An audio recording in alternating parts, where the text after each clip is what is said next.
Jadi panitia memberikan tema yang saya menyesuaikan bahwa apa sih model adaptasi era baru industri perikanan di Provinsi Nusa Tenggara Barat ketika kita bicara persoalan pandemi COVID 2019. Next, ya, jadi saya ingin meng-highlight sedikit proyeksi penduduk di Provinsi Nusa Tenggara Barat cukup tinggi, artinya nanti ini sangat bersentuhan karena hampir 40%-nya itu adalah masyarakat pesisir dan nelayan ada di dalamnya, termasuk pembudidaya, ada petani rumput laut, ada pegaram, dan seterusnya. Nah, jumlah penduduk di NTB itu 5.125.622. Ini yang tentu terdampak oleh COVID, baik di berbagai sektor ya, termasuk di sektor kelautan dan perikanan. Lanjut, Mbak Ika. Saya ingin memperlihatkan bahwa potensi sumber daya perikanan kelautan di Provinsi Nusa Tenggara Barat itu sangat besar. Tadi sudah disampaikan berbagai potensi banyak, tapi kenapa masyarakat masih tetap miskin? Di tempat kami itu masih sekitar 17,5%, kemiskinan masih ada. Tentu kita berharap dari sektor inilah yang akan pengentasan kemiskinan yang akan terjadi. Tapi bagaimana strategi-strategi dilakukan ke depan oleh pemerintah daerah kami nanti mungkin di slide berikutnya akan kami sampaikan. Lanjut, Mbak Ika. Ya, di sini terlihat bahwa potensi perikanan yang berkaitan dengan perikanan pelagis cukup besar ya. Kita juga di NTB memiliki 29 PPI, 9 unitnya masih cukup aktif, 20 unit itu kurang aktif akibat beberapa kondisi yang ada di NTB, termasuk sebetulnya COVID ini menyebabkan ini ada kurang aktif. Lalu ada 5 PPI besar, kita tahu bahwa ada Labuan Lombok yang cukup besar, lalu ada Teluk Awang, ada Tanjung Luar, ada Teluk Saleh, ada Sapia Bima. Nah, kita lihat usaha perikanan di NTB itu bersifat multi-gear dan multispesies. Dan 98,6% itu merupakan small scale fisheries. Kita lihat penguasaan kapal armada kapal perikanan itu sejumlah 24.869 unit itu, yang tanpa motor itu 3.000 sekian, yang perahu tempel 16.000 sekian. Ini artinya mencerminkan bahwa dari total nelayan kita itu memang masuk pada small scale fisheries. Lanjut, Mbak Ika. Untuk perikanan karang, ciri perikanan NTB lagi-lagi bersifat multi-gear dan multispesies, didominasi perikanan skala kecil. Produksi perikanan untuk ikan karang itu sejumlah 142.187 ton. Ya, lalu kapal perikanan untuk yang berkaitan dengan 3 spot besar itu ada 22.976 unit, di mana yang kurang dari 5 GT itu ada 77%, dan alat tongkap dominannya pancing, bubu, dan seterusnya. Lanjut, Mbak Ika, di situ di sebelah kiri terlihat beberapa daerah-daerah yang beririsan dengan warna merah itu merupakan spot-spot tempat perikanan karang, sedangkan lanjut, nggak apa-apa. Lanjut, Mbak Ika. Untuk ikan pelagis, mungkin bisa ke belakang lagi. Bisa ke sebelumnya. Baik. Untuk perikanan tangkap, lanjut setelahnya, Mbak Ika. Lanjut. Oke. Ini baik. Saya masuk ke SPR rasi pemijahan di Teluk Saleh, di Teluk Cempi, dan di Selat Alas. Kita lihat di situ ada 3 merah, bendera merah, di mana flag modeling untuk 3 spesies itu yang sudah merah. Ini diakibatkan oleh eksploitasi yang cukup masif, lalu masyarakat banyak menangkap ikan di sebelum matang gonap. Akhirnya ada 3 yang memang betul-betul super hati-hati yang dilakukan, dan alhamdulillah WCS sudah masuk bersama beberapa universitas yang ada di Provinsi Nusa Tenggara Barat dalam rangka mengedukasi para nelayan agar tidak lagi mengeksploitasi ikan-ikan yang belum matang gonat. Lanjut Mbak Ika. Nah, ini adalah penurunan jumlah dari 47% yang penggunaan alat yang tidak direkomendasikan itu begitu diintervensi selama hampir 2 tahun itu menurun dari 47% menjadi 27%. Nah, salah satu akibat tadi zona merah yang ada kita lihat di layar tadi itu juga termasuk adalah pemanfaatan alat-alat yang tidak direkomendasikan. Lanjut Mbak Ika. Nah, saya ingin melihat dalam skala makro bahwa permasalahan pengelolaan perikanan di Provinsi Nusa Tenggara Barat itu sudah kita mungkin sepakati bersama-sama di NTB bahwa destructive fishing merupakan hal yang sangat-sangat urgent sekali dilakukan oleh masyarakat. Lalu ada degradasi ekosistem akibat adanya destructive fishing tadi. Lalu ada penangkapan yang tidak selektif, rata-rata ada yang LM-nya kurang dari 25 cm ya. Di situ lalu jumlah tangkapan makin menurun, lalu enforcement-nya belum berjalan dengan baik, pengetahuan dan kesadaran perikanan berkelanjutannya itu masih lemah, baik pada level masyarakat bahkan pada level-level masyarakat tertentu yang kita anggap harusnya sudah memahami persoalan perikanan berkelanjutan, ternyata tidak semuanya bisa terpenuhi. Lalu ada konflik pemanfaatan ruang, di mana walaupun sudah ada RZWP3K yang mengatur, tapi fakta di lapangan itu masih ada tumpang tindih kepentingan di perairan pesisir dan lautan pulau-pulau kecil. Lalu belum adanya alokasi penangkapan untuk daerah sekitar yang sehingga sulit menerbitkan izin. Misalnya pemerintah daerah saat ini harus memberikan izin kuota berapa di masing-masing kabupaten misalnya. Ini juga merupakan persoalan yang cukup serius yang kita hadapi di Provinsi Nusa Tenggara Barat. Lalu aturan lokal pengelolaan perikanan belum tersedia. Kenapa menjadi penting kita angkat? Karena kecenderungannya masyarakat kami di Provinsi Nusa Tenggara Barat itu individual knowledge people, dan yang berhimpitan dengan aturan-aturan lokal itu masih sangat dipercayai dan lebih kadang-kadang lebih efektif dibanding dengan aturan-aturan yang sifatnya formal. Sehingga ini yang penting ke depan mungkin kita perlu membuat aturan-aturan lokal pada level tapak. Lalu database perikanan juga kita masih terbatas sehingga kadang-kadang perencanaan kita menjadi terhambat secara baik karena database kita yang masih lemah. Lalu yang menjadi menarik juga koordinasi dan sinergi lintas pihak terhadap pengawasan ini juga masih lemah, walaupun pemerintah provinsi sedang giat-giatnya saat ini untuk bagaimana mensinergikan semua, misalnya ada Polda, ada Polairut, lalu ada kepolisian, lalu ada pihak dari DKP sendiri itu melakukan pengawasan secara gabungan ya. Lanjut Mbak Ika.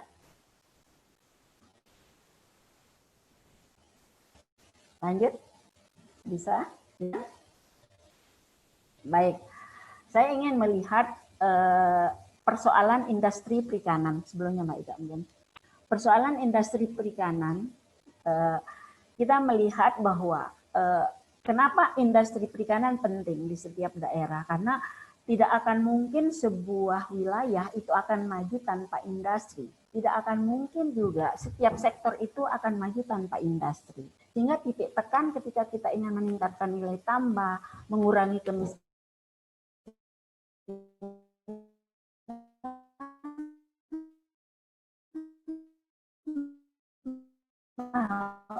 sebetulnya jawabannya adalah industri. Small perikanan teknologi itu memiliki peran yang sangat besar dalam meningkatkan nilai tambah, lalu meningkatkan daya saing dan seterusnya. Lalu SDM dan manajemen di dalam tata kelola industri itu juga masih kita rasakan relatif lemah. Lalu tadi sudah disampaikan sebelumnya presenter bahwa ketersediaan bahan baku ada, tetapi seringkali pasar itu menjadi lemah. Nah, di saat COVID ini, sebetulnya kalau bahan baku di NTB sendiri itu bukan di lautnya tersedia, tetapi jumlah nelayan yang mengambil ke laut itu mulai berkurang akibat karena adanya misalnya larangan berinteraksi dengan berbagai pihak menyebabkan jumlah trip nelayan itu menjadi berkurang. Lalu kebutuhan finansial tentu ini menjadi faktor yang sangat penting sekali dalam menunjang industri perikanan. Ini juga baik finansial yang dimiliki secara individu oleh pelaku industri itu sendiri maupun finansial sebagai dukungan dari pemerintah daerah ini masih relatif terbatas. Termasuk institusi. Institusi ini memiliki peran penting di dalam menggerakkan sektor perikanan, tetapi persoalannya adalah seberapa kuat institusi ini dalam mendukung berjalannya industri perikanan. Ini menjadi selalu question mark di kita. Masalah institusi menjadi peran yang sangat penting di dalam mendukung industri perikanan. Lanjut, Mbak Ika. Lanjut, Mbak Ika. Nah, saya ingin memperlihatkan bahwa hasil perhitungan dari Gitu Pasna yang terbaru bulan Juli 2020 bahwa dampak pandemi COVID di Indonesia itu telah memberikan pengeluaran negara sebesar 1.110 triliun, di mana penurunan transaksi perdagangan termasuk UMKM dan pasar, termasuk di dalam ini adalah sektor perikanan dan lumpuhnya pariwisata di situ memegang peran penting itu sampai 17 sekian triliun. Ya. Lalu ada 162 triliun, artinya ketika pandemi COVID ini betapa peran sektor perikanan sebetulnya memegang peranan yang penting. Ternyata kalau tidak bergerak sektor perikanan maka ini menjadi persoalan besar di negara kita. Ini mencerminkan bahwa begitu besarnya peran sektor perikanan dan kelautan ini dalam konteks pembangunan secara makro maupun secara mikro. Lanjut, Mbak Ika. Ya, dampak COVID-19 terhadap pertumbuhan NTB. Di NTB sendiri, sektor perikanan itu masuk di dalam, kita lihat di situ pertanian dalam arti luas. Dari tahun 19 ke 20 itu sebetulnya di dalam perkiraannya pemerintah daerah harusnya sudah meningkat. Namun karena COVID ini ternyata menurun. Kita lihat di PMTB itu 19 ternyata ke 20 menurun, padahal harusnya posisi PDRB dari sisi permintaan dan penawaran untuk sektor perikanan di kelautan di Provinsi NTB harusnya meningkat, tapi faktanya menjadi menurun. Yang termasuk tambang, pertanian, perdagangan dan seterusnya itu ikut menurun. Lanjut, Mbak Ika. Nah, kita ingin melihat juga dampak COVID-19 terhadap industri global. Mana sih sektor-sektor yang potensial dirugikan akibat COVID dan mana sektor-sektor potensial yang akan menjadi pemenangnya dalam hal ini. Kita lihat sektor pariwisata begitu lumpuh. NTB lagi-lagi dengan lokomotif ekonominya yang dibangun di atas sektor pariwisata ikut betul-betul lumpuh, di mana hampir seluruh hotel itu ditutup. Sehingga apa? Komoditi-komoditi pertanian yang mensupport hotel-hotel tadi itu menjadi juga tidak bisa berjalan secara ideal. Lalu angkutan udara tutup, otomotif sudah pasti, perumahan, manufaktur non esensial termasuk menjadi bagian yang sangat tergantung, jasa keuangan, pendidikan, migas dan seterusnya. Nah, sekarang kita berada pada lingkaran yang warna hijau muda, di mana pertanian dalam arti luas sebetulnya dia posisinya antara rugi dan menjadi pemenang. Nah, ini karena sektor ini merupakan sektor basis di mana kebutuhan masyarakat untuk pangannya itu berasal dari salah satunya adalah perikanan dan kelautan, selain perkebunan, kehutanan, pertanian tanaman pangan dan peternakan.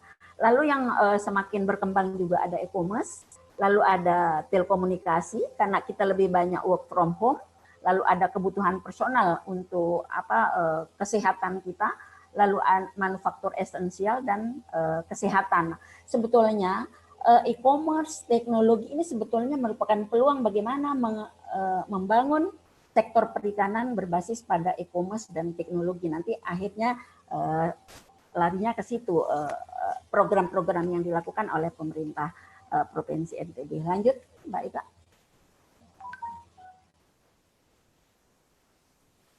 Oke, lagi-lagi kita melihat apa sih dampak COVID-19 terhadap industri di NTB, termasuk di sektor perikanan kelautan. Penurunan omset sudah jelas terjadi di IKM, di UMKM, di industri, termasuk ada tuna ya, di tempat kami ada 3 perusahaan gitu, ada 3 perusahaan besar, lalu ada teman-teman juga yang bergerak di perusahaan kakap kerapu juga merasakan penurunan omset yang cukup signifikan.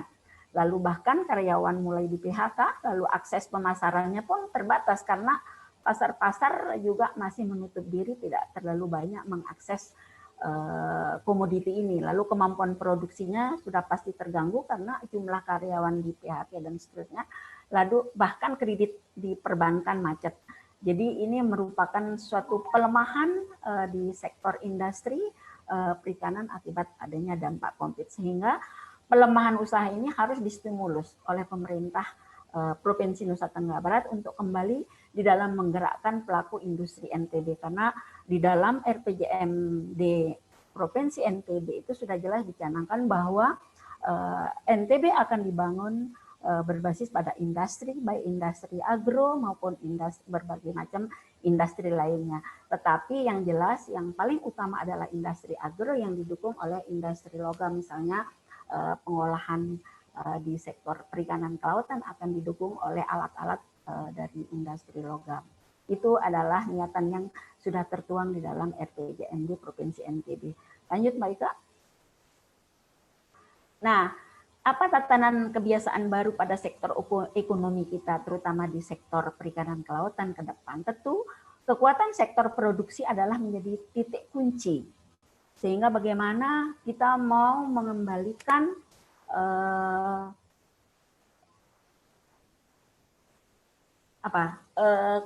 mengembalikan barang dan produksi kita yang tentu dalam ini adalah ikan kalau kita bicara pada sektor perikanan kelautan dan teman-temannya, misalnya rumput laut, garam, tadi kita bicara di NTB itu banyak sekali potensi-potensi sumber daya pengembangan, ada abalon, lalu ada teripang, lalu ada berbagai macam jenis-jenis komoditi yang ada di sektor perikanan kelautan. Lalu pemanfaatan teknologi informasi sudah merupakan keniscayaan karena sekarang transaksi dan pemasaran itu berbasis digital, dan ini yang menjadi sangat hal yang utama ketika pandemi COVID ini menimpa kita. Jadi ini adalah era baru di mana basis teknologi informasi menjadi penting di dalam tata niaga setiap sektor yang kita kembangkan. Nah, yang menjadi poinnya adalah juga kolaborasi dan titik tempuh pada industri, termasuk UMKM. Jadi ternyata walaupun terlihat kecil UMKM itu ternyata lebih dari 87% UMKM kita itu telah menyumbangkan ekonomi daerah. Sehingga UMKM di sektor perikanan kelautan itu harus betul-betul dikembalikan ke titik awal paling tidak, atau dikembangkan menjadi lebih baik ke depannya.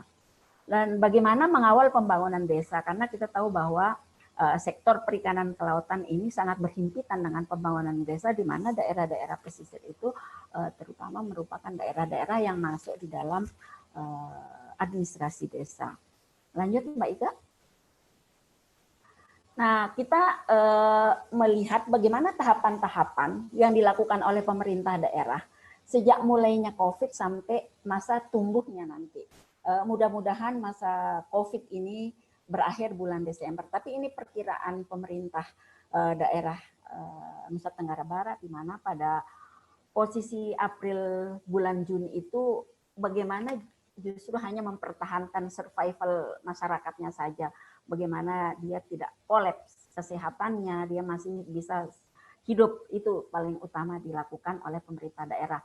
Lalu pada bulan Juli sampai September itu bagaimana mulai berpikir apa yang harus dilakukan untuk meningkatkan margin dari setiap produk-produk yang ada, yang tadinya collab, bagaimana meningkatkan nanti nilai keuntungan walaupun masih kecil di awal, tapi lama-lama akan menjadi besar. Lalu yang seterusnya bagaimana masa pemulihan, ini betul-betul dipersiapkan, bahkan di NTB itu siang malam tim Satgas COVID-19 itu bergerak mempersiapkan ada yang disebut dengan GPS Gemilang dalam rangka untuk meningkatkan daya lenting masyarakat terhadap COVID ini, termasuk para nelayan kita yang sangat lumpuh terhadap kondisi COVID-19 ini. Nah, untuk Januari 2021 diperkirakan itu sudah mulai ekspansi. Bagaimana pemerintah mulai mempersiapkan pertumbuhan, mempersiapkan penambahan titik distribusi penjualan baru. Jadi selama 6 bulan ini sebetulnya pemerintah NTB sedang berpikir kemana nih pasar yang potensial, kemana nih pasar yang strategis, dan kemana ini pasar yang prioritas untuk kita buat suatu model perjanjian kerjasama dan seterusnya. Sehingga ini yang banyak dilakukan oleh pemerintah daerah melalui work from home itu. Lanjut. Di NTB sangat mempercayai sebetulnya ada triple helix konsep dan ada pentahelikopter. Sering kita berpikir di sektor perikanan menggunakan pentahelix di mana di situ kehadiran NGO, kehadiran tokoh-tokoh masyarakat juga menjadi penting. Namun untuk pandemi COVID ini yang utama saat ini adalah bagaimana government atau pemerintah bersama-sama industri dan perguruan tinggi ini melakukan suatu sinergi dan kolaboratif, termasuk di dalam mendesain perencanaan sektor perikanan ke depan ini seperti apa. Jadi kehadiran perguruan tinggi sangat dibutuhkan sekali karena setiap beberapa momen perguruan tinggi diminta hadir juga di kantor gubernur untuk ikut memberikan masukan-masukan kepada pemerintah daerah, termasuk industri yang sedang collab, yang collab sedang, yang mungkin hampir-hampir collab, itu juga menjadi bagian yang menjadi triple helix konsep yang mendesain bagaimana arah strategi pembangunan sektor perikanan dan kelautan ke depan di Provinsi Nusa Tenggara Barat. Lanjut. Nah, ini adalah gambaran bahwa yang tadi apa peran pemerintah hadir, negara itu hadir di tengah-tengah masyarakat yang sedang ditempa COVID. Jadi tersebar di semua kabupaten itu ada UMKM yang diberdayakan, termasuk di sini adalah UMKM yang berasal dari sektor kelautan dan perikanan.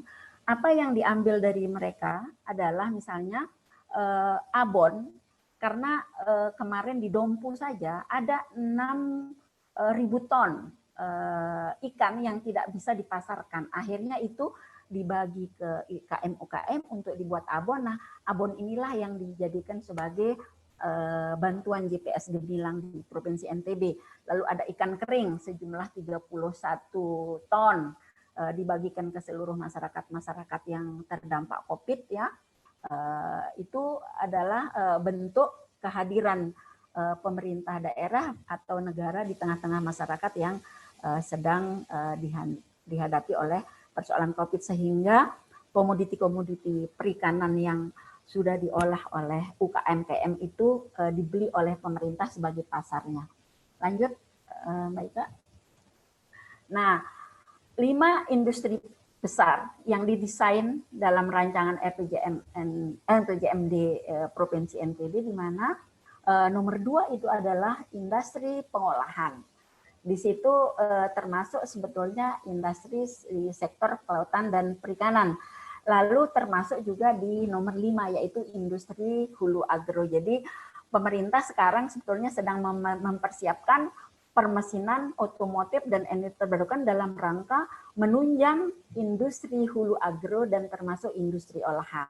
Sehingga antar industri kreatif, lalu industri olahan, industri permesinan, dan industri hulu agro itu merupakan satu kesatuan yang dibungkus menjadi bagaimana mensupport setiap sektor, termasuk sektor kelautan perikanan. Karena sektor perikanan dan kelautan di NTB merupakan sektor yang sangat strategis. Lanjut. Nah, dukungan untuk menuju ke pasar nasional untuk di sektor perikanan, pembebasan pajak, tarif pajak yang tidak sama rata antara usaha besar dan kecil, misalnya IKM, UMKM, dan industri besar tentu dia akan berbeda. Lalu bagaimana kebijakan sumber daya manusia? Dibutuhkan strategi dan skema baru dalam meningkatkan skill untuk pelaksanaan kegiatan dimulai. Nah, inilah dahir dari triple helix tadi. Jadi bagaimana kebijakan-kebijakan pengembangan atau kapasitas sumber daya manusia itu perlu didesain lebih baru lagi, tidak seperti melulu model-model yang lama. Lalu kebijakan sumber daya bagaimana memanfaatkan IKM kecil ini dalam memenuhi kebutuhan IKM besar. Jadi akan dibuat semacam inti dan plasma, sehingga adalah yang menyokong plasma ini. Dengan keberadaan industri besar akhirnya akan menyokong industri-industri kecil, terutama di level tapak. Nah, bagaimana kebijakan inovasi juga menjadi bagian yang sangat diperhatikan. Bagaimana menerapkan berbagai skema insentif bagi IKM terdampak untuk mendorong penciptaan inovasi produk dan teknologi masa pandemi. Jadi Bank NTB Syariah ini menyiapkan satu skim bantuan kepada IKM Abon, IKM ikan teri, dan seterusnya itu sebesar 50 juta per IKM tanpa membayar bunga di tahun pertama, dia hanya membayar bunga di tahun kedua sebesar 3%. Nah, ini adalah dukungan-dukungan yang digunakan oleh pemerintah dalam bagaimana menunjang berjalannya IKM-IKM industri perikanan yang ada di Provinsi NTB. Lalu kebijakan finansial juga bagaimana memberikan skema penyaluran pembiayaan berupa kerjasama modal usaha yang fleksibel sesuai kebutuhan. Kemudahan regulasi dalam PIRT. Jadi sekarang Dinas Kesehatan memberikan pelatihan-pelatihan SPP IRTP, lalu dilanjutkan kepada Dinas Perindustrian untuk memberikan sertifikat PIRT atau IRTP halal dan SLI, dan selanjutnya sistem halal kepada MUI, dan nanti market dagangnya juga akan diuruskan secara gratis. Nah, ini juga kebijakan-kebijakan di dalam mensupport industri-industri kecil termasuk di dalam sektor perikanan dan kelautan. Lalu kebijakan pemasaran, bagaimana pemenuhan kebutuhan dalam daerah dan pemasaran online yang kreatif. Jadi di tempat kami di NTB itu Tokopedia, Bukalapak, lalu pelatihan-pelatihan e-commerce jarak jauh itu sedang terus digencar dilakukan oleh pemerintah daerah. Nah, faktor pendukung pengembangan industri perikanan tentu sistem produksi industrialisasinya sudah merupakan kenyasayaan. Lalu modernisasi industri perikanan melalui perbaikan kualitas produksi dan kesehatan lingkungan usaha sudah harus dilakukan ke depan. Pembentukan unit pengolah limbah ikan menjadi pakan, karena di kami produksi jagung sangat tinggi, limbah ikan tuna cukup besar karena adanya beberapa perusahaan tuna. Nah, ini akan diarahkan menjadi pakan nanti, sehingga unit-unit industri untuk pengolah limbah akan didirikan di Provinsi Nusa Tenggara Barat. Lalu modernisasi packaging produk yang marketable, ini juga setiap IKM tadi itu sudah mulai di briefing, dilatih bagaimana mendesain produk-produk dengan menghadirkan para milenial grafis, ya, desain grafis oleh pemerintah daerah. Lalu penguatan kelembagaan dan kapasitas IKM melalui berbagai pelatihan-pelatihan juga dilakukan, termasuk kita lihat bagaimana kemarin pertemuan antara beberapa retail modern itu mulai disandingkan kepada IKM-IKM yang menghasilkan abon dan seterusnya. Lalu perubahan mindset pelaku usaha perikanan menjadi sangat penting, sehingga kalau dulu bagaimana mereka hanya menjual dalam skala yang kecil dengan sistem yang sangat tradisional, bagaimana ini mulai dikembangkan menjadi yang lebih modern dan berbasis pada usaha atau entrepreneurship. Lalu mendorong peluang dan kebijakan investasi yang ditimbulkan akibat industri perikanan dari hulu ke hilir. Jadi bantuan-bantuan tidak hanya pada sektor produksi saja. Kalau tadi di NTB sudah disampaikan bahwa kita tidak melulu berbicara pada persoalan bagaimana meningkatkan produksi, kapasitas produksi, tapi justru bagaimana pasar juga menjadi penting. Nah, bagaimana pemerintah NTB mendesain industrialisasi perikanan pasca COVID-19? Ada recovery ekosistem hulu hilir sehingga menghasilkan produk perikanan berkualitas. Bagaimana ekosistem yang tadinya terdegradasi, alhamdulillah karena COVID kemarin ternyata sebetulnya ada masa recovery, seolah bumi, kalau istilahnya Pak Profesor Arif Satria, seolah bumi sedang istirahat, jadi gangguan terhadap ekosistem itu mulai menurun. Lalu peningkatan produksi didukung fiskal yang memadai. Pemerintah mulai tahun 2021 ke depan meredesain kembali struktur APBD, terutama keberpihakan terhadap sektor perikanan dan kelautan sudah mulai terlihat di dalam review RPJMD itu. Nah, peningkatan SDM di EKM dengan mempertimbangkan kualitas tadi sudah kita sampaikan, juga perlu dilakukan dengan berstandar SNI, BP POM, lalu ada halal dan seterusnya. Nah, bagaimana juga dukungan pemasaran bagi produk hasil olahan perikanan ini menjadi penting dilakukan, karena tidak mungkin masyarakat yang mengolah lalu dia memasarkan. Tentu kehadiran pemerintah menjadi sangat penting dalam membuka ruang pasar bagi masyarakat penghasil ini. Lalu bagaimana pengembangan sentra produk perikanan NTB dalam rangka membangun brand dan image. Nah, kita ingin sekarang ini di Provinsi NTB ada 3 klaster industri perikanan, dibagi ada di Pulau Lombok, ada di Sumbawa, dan ada di Bima. Jadi masing-masing itu punya brand sendiri, misalnya di Bima, misalnya berbasis pada garam dan ikan, di Lombok Timur berbasis pada garam dan ikan, di Sumbawa misalnya berbasis pada rumput laut dan ikan. Model-model sentra-sentra produk seperti itu mulai dikembangkan oleh pemerintah daerah. Nah, lalu dukungan kelembagaan menjadi penting juga di dalam tata kelola perikanan berkelanjutan. Nah, kehadiran FIP 2B di mana di dalamnya itu ada terhimpun beberapa universitas, ada NGO, ada AHNSI, ada dari birokrasi, ada dari praktisi juga menjadi yang ikut membantu pemerintah di dalam berpikir mendesain bagaimana tata kelola pengelolaan perikanan berkelanjutan yang ada di Provinsi NTB, dan tentu ini akan inline dengan WPP yang ada di atasnya, di mana di situ ada forum ilmiah ya. Jadi apa yang tertuang di dalam pusat itu kita turunkan pada level provinsi dan turun ke kabupaten. Lanjut, nah ini adalah beberapa roadmap yang sudah dilakukan oleh FIPUA 2B di Provinsi NTB yang berdiri sejak tahun 2016 sampai saat ini masih alhamdulillah cukup eksis. Mungkin itu yang bisa kami sampaikan. Terima kasih. Assalamualaikum warahmatullahi wabarakatuh.